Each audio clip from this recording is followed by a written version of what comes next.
बिस्मिल्लाहिर्रहमानिर्रहीम। एक औरत ने किसी आलम दीन से पूछा, इस्लाम ने हमें शोहर की अतात और फरमाबरदारी का पाबंद क्यों किया है? शोहर को हमारी अतात का पाबंद क्यों नहीं बनाया गया? आलम दीन ने पूछा, तेरे कितने बेटे हैं? औरत बोली, 3 बेटे। इस पर आलम ने जवाब दिया, अल्लाह ने तुझे एक मर्द की अतात का हुक्म दिया है और 3 मर्दों को तेरी अतात का हुक्म दिया है। तेरी अतात और तेरे साथ अच्छा मामला किए बगैर वो हरगिज जन्नत में दाखिल नहीं हो सकेंगे। अब तू बता कि ज्यादा पाबंद कौन है? औरत ने जवाब दिया कि बेशक इस्लाम की नेमत पर मैं अल्लाह का शुक्र अदा करती हूँ। लिबरल सेकुलर लंडे के अंग्रेज और मुबत्ती माफिया आंटियाँ आजकल सादा लोह मुसलमान बहनों को गुमराह करने के लिए उन्हें शोहर की अतात से निकालने की बातें करती हैं।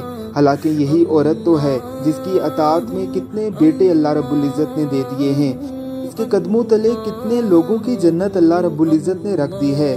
ये बेटी की सूरत में हो तो मर्द के लिए रहमत है, बीवी की सूरत में हो तो मर्द के लिए मोहब्बत और राहत है, माँ की सूरत में हो तो मर्द के लिए जन्नत है, ये बहन की सूरत में हो तो मर्द अपनी जान लड़ाकर इसके लिए दुनिया जहान से लड़ता फिरता है और इसकी हिफाजत करता फिरता है। अल्लाह रब्बुल इज़्ज़त की ज़ात हमें इस्लाम की तालीमात पर अमल करने की तौफीक अता फरमाए। आमीन सुम आमीन।